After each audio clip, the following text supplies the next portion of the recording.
All right. Now in this video, I'm going to take you through how easy it is to generate a new component, and I'm going to take you through the different parts of a component, kind of what it means. So if we go to this again and we stop our serving, let's say ng generate, and we can say component, and now we can give it a name or a directory as well, wherever it would be going. So let's say we'll have a components directory and we'll name our component maybe info card. Okay.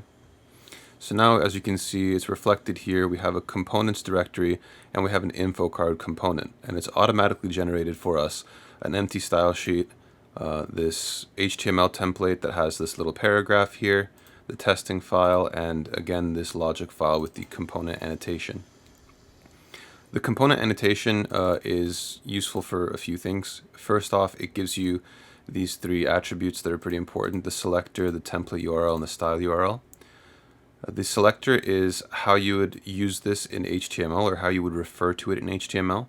So by default, whenever we were to serve this again, let's go ahead and actually do that. npm run start. By default, this isn't actually going to show up anywhere because we've generated the component, but we're not referencing it in anything that relates to our parent index HTML. So if I were to look at this again, it's just this is the app component. So all we see is the app component that's embedded here, the app root component.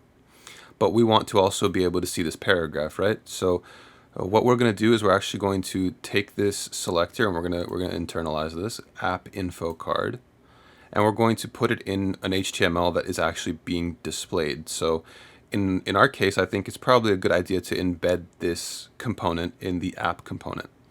So whenever we go to the app component HTML, we just add that app info card wherever it is that we want to see it. So if we want to see it under the header, we can save it, and we'll end up seeing that paragraph info card works right under that big application header. This is the app component. And you can also wrap it. So let's say we are back in app component. So you can kind of get a conceptual understanding of the idea that this is the info card component right now. It's just this paragraph, and everything surrounding it is actually the app component. And if you want to zoom out a little bit more, we can inspect the page, and there's actually going to be an HTML document that's wrapping it as well. As you can see, this this head and this style, these body tags, they come from the parent HTML, and as you go deeper in, you can get the app component, and then you can also get the info card component, and it shows you pretty clearly. So making use of the inspect tool on your browser actually makes this really clear for us. But anyways, let's go back to our component. So we have the info card component. It's got a simple paragraph, and it's got nothing really here except for the selector and the template URL and the style URLs. The template URL is the link to the HTML template that is being served. So for us, it's that paragraph that we were just looking at. But what you can do here actually is you can completely replace it with a template, and you can actually just put the HTML right here if that's something you want to do. So we can say this is in info card, and it's going to replace what we had before in that HTML file with this line of HTML right here. As you can see, this is an info card. Maybe I'll actually keep this open on the one side, and I can have this open on the other side. I'm going to zoom in a little bit more. Obviously, this isn't actually something that I want, because I personally prefer this separation of concerns where you have your template URL pointing to a different file, so we can handle our HTML in a file, our styling in a file, and then our logic in another file. I actually really prefer this way of working, and I kind of recommend that you keep this separation of concerns, because as things get more complicated and larger, it's a lot easier to kind of keep things clear in your head with this kind of separation. of this is what is being shown, this is how it's styled, and this is the logic behind it. Okay, so now that we've got that out of the way, there's a lot more to dive into with our first component. One of the things that we can do is we can give our component properties. And these properties are things that are going to be taken into account as the application is being used. If these properties were to change, then this component annotation will actually tell Angular that this component is the only thing that needs to re-render, because this component is the one that has those properties. This is how Angular deals with state, is through this component annotation. All state is component bound. So let's say we have a variable of count and we want to initialize this to 0. This is in TypeScript. What you should normally do is you should normally give a type to something. So in this case, it'll be a number. But you don't necessarily have to do this. In fact, the linting standard says that if you're initializing a variable with a value, then actually putting the type on it is just adding unnecessary code. Basically, it makes it more convoluted, is what they deem. So I'm gonna leave it as such for now. And so now we have this count property on the info card component. We can actually access this count property already as it's initialized to 0. We can go into the HTML and we can say, we can give this a span or maybe a paragraph and then a span within it.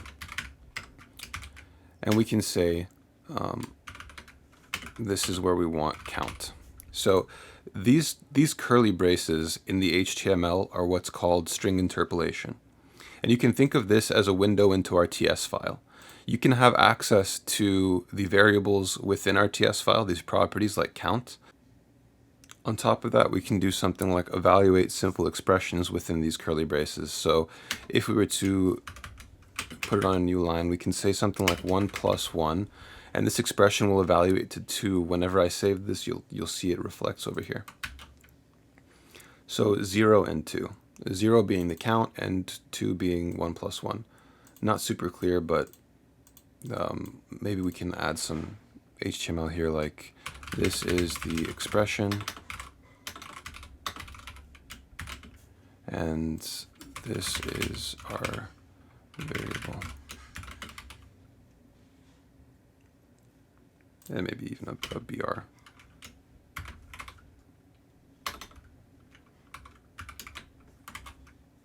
Okay. So as you can see, this is some of the uses of string interpolation.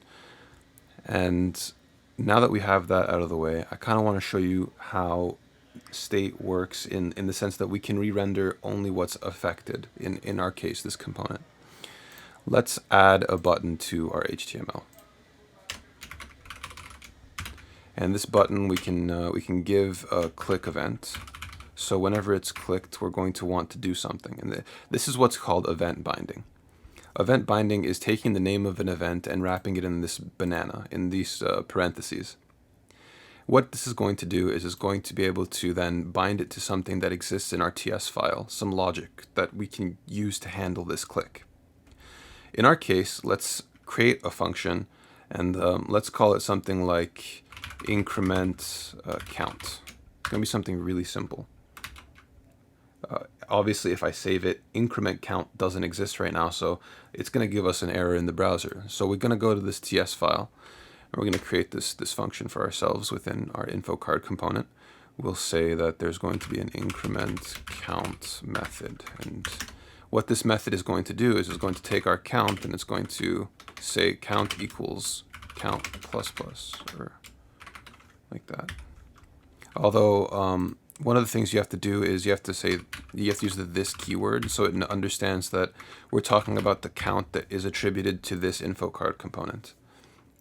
Okay, now we save this, and that's the button right there. It's actually super small, and I forgot about styling it or giving it any kind of a name. So let's say add to count, or add 1 to count.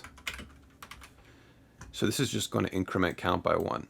what I want you to notice is that only the count that is changing is refreshing. It's not going to refresh the entire page. App component doesn't have any interest in this re-render. It's only the embedded info card that is going to re-render, and it's only going to re-render that bit of state that is actually being affected.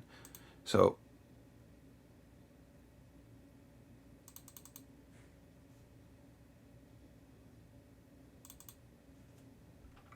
well, we have a problem here. Why do we have a problem? This count plus.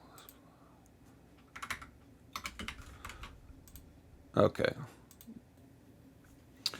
That was my bad, but as you can see now, whenever we click the add one to count, it actually does add one to count. And whenever we refresh, it resets the value back to its initial state of 0. What's happening here is whenever we click, no matter how many times we click, the click event is being handled by our increment count function, which adds 1 to our count property. And since our count property is displayed in the template, Angular understands to re-render, but only re-render the component that count is associated with. In our case, the info card component.